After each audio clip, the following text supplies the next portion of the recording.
मित्रों नमस्कार। आप हैं बसंत गुरु जी के साथ।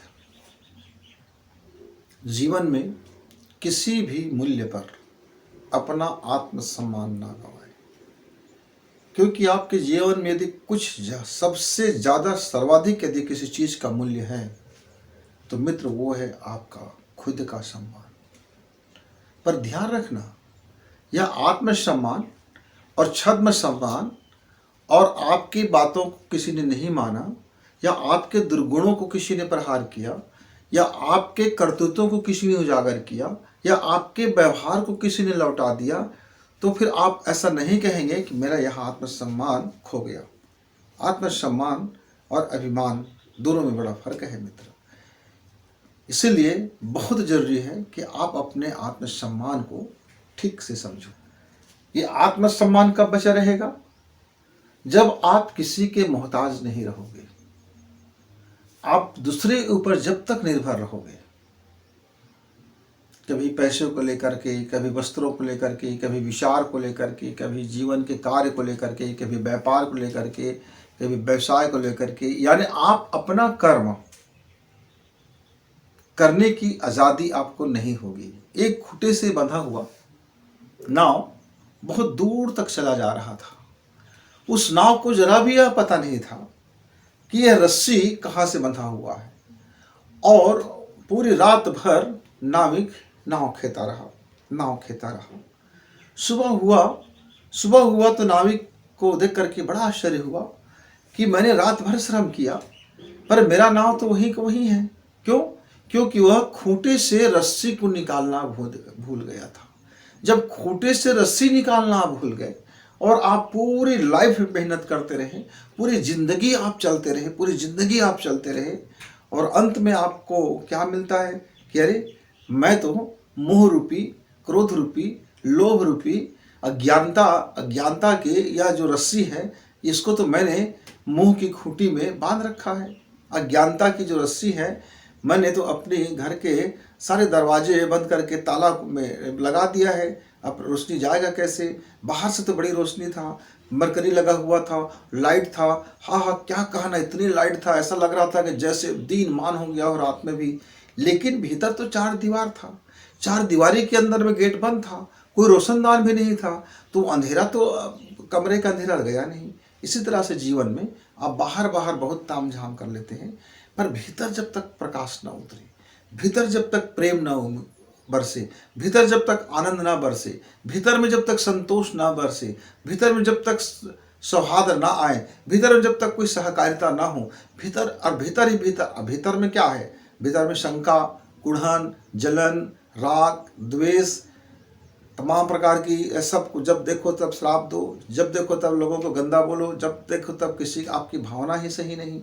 तो भीतर में जो आपने भर रखा है वो आपका वास्तविकता है।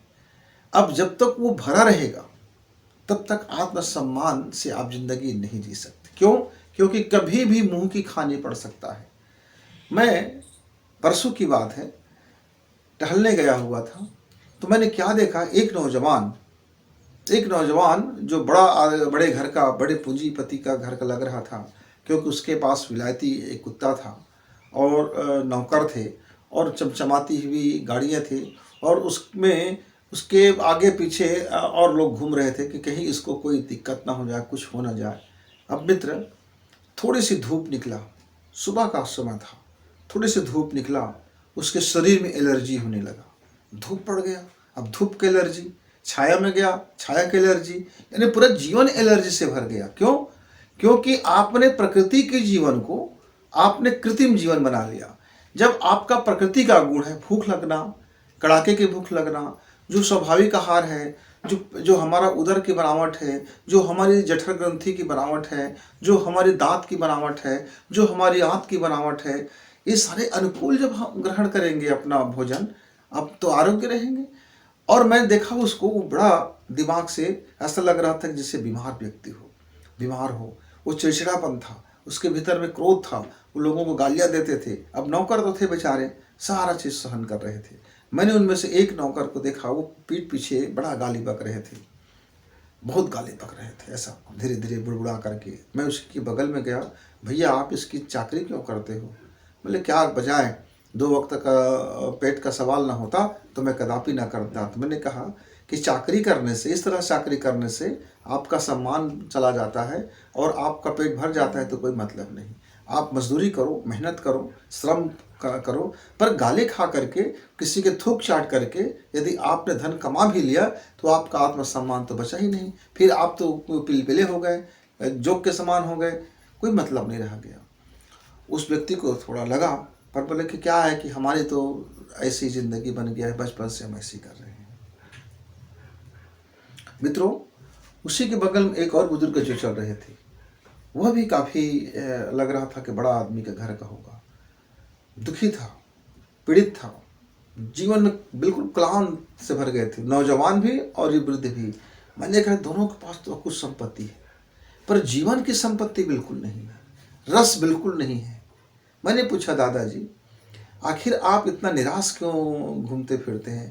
बोले क्या बताएं बेटा, जिंदगी में कुछ रहा नहीं।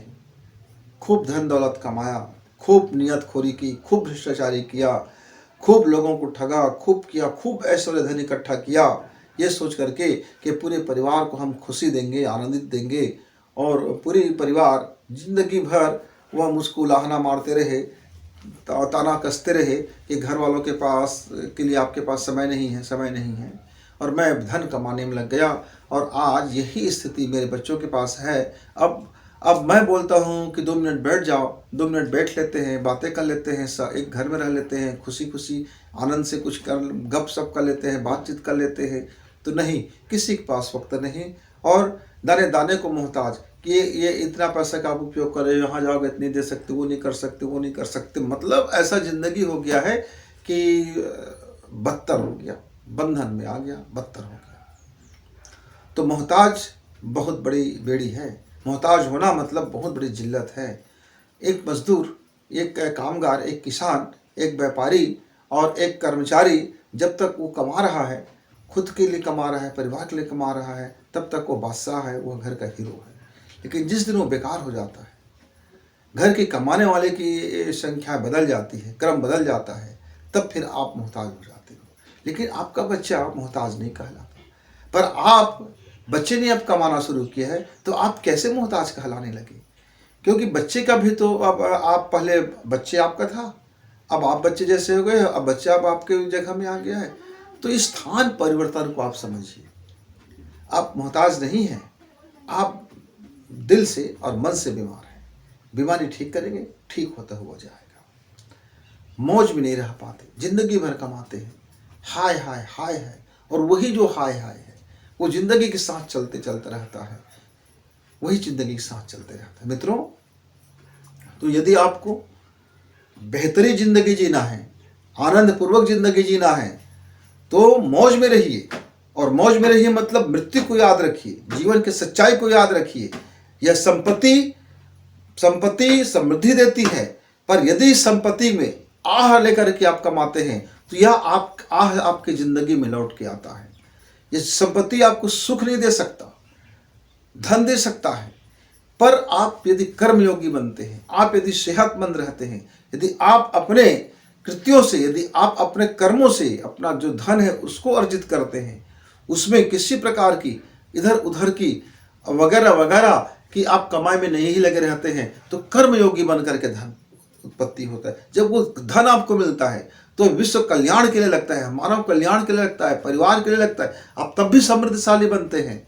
लेकिन तब आपका समृद्ध होना यह व्यापक विश्व के लिए, कल्याण के लिए, मानव के लिए यह एक शानदार हो जाता है। उसको रोजगार मिलता है, रोटी मिलता है, सम्मान मिलता है, वह आत्मसम्मान से जीवन जीता है। लेकिन आप अपने कर्मचारी को निरह पशु समझते हो, गुलाम समझते हो, गालियां बकते हो, तब फिर आपका यह धन जो है कमाने का तरीका बिल्कुल गलत हो गया मित्र। तो अपना तरीका ठीक कीजिए, कर्मयोगी बने। और जब आप सेहतमंद रहोगे, कुछ भी इधर उधर का अटरम गटरम आप जवानी में नहीं खाते फिरोगे, आंत का ख्याल नहीं रखोगे, दांत का उपयोग सही नहीं समझोगे, अपनी जठर के विपरीत खाना खाओगे, प्रकृति के विपरीत जाकर के जिंदगी जियोगे, तो यह संघर्ष करते करते आपकी कोशिकाएं, आपकी प्रतिरक्षा तंत्र, आपकी एंटीबायोटिक कब तक वो संघर्ष करेगा। और आपके जीवन में जब संघर्ष चलता रहेगा तब आप सेहत के लिए मोहताज हो जाओगे। कभी धन के लिए मोहताज, कभी सेहत के लिए मोहताज, तो कभी अपनापन के लिए मोहताज, कभी अपने लोगों के लिए मोहताज। ये मोहताज होना भी जिंदगी का बहुत बड़ा अभिशाप है मित्र। मैं एक आदमी को जानता हूँ, बहुत मध्यम वर्ग का है, बहुत ज़्यादा उसके पास संपत्ति नहीं है, बड़ी नौकरी भी नहीं है, अपना उनका छोटा व्यवसाय है, उनके बच्चे एक कंपनी में काम करते हैं, लेकिन उनके घर में सदैव खुशहाली रहता है, समृद्धि रहता है, संतोष रहता है, मौज में सब जीवन जीते हैं। सब एकदम देखने पे ऐसा लगता है कि काश मेरा घर भी ऐसा हो। क्या कभी आपने सोचा किसी के घर को देख करके कि काश मेरा घर भी ऐसा हो? यदि आपने सोचा है तो सबसे पहले आपको अपने में बदलाव करना होगा, क्योंकि उस घर का मुखिया नहीं, पहले अपने को बदला, अपने काम को बदला, अपने तौर तरीका को बदला, अपनी भावनाओं को बदला, अपने दृष्टिकोण को बदला। वो खुद से बदलाव लाना शुरू किया और उसने जिंदगी में वो सब कुछ याद रखा। सत्य क्या है? 24 घंटा चलने वाली है सत्य। कि जिस पैसे के लिए हम दुनिया भर की गला काट रहे हैं, ये तो मेरा है ही नहीं, ये तो कभी भी किसी की इसमें चला जाएगा। तो सदुपयोग करना सीखें। धन का उपयोग, सदुपयोग और दुरुपयोग, इनमें से आप क्या करते हैं? मन का उपयोग, मन का सदुपयोग और मन का दुरुपयोग तय कीजिए कि आप इनमें से क्या करते हैं।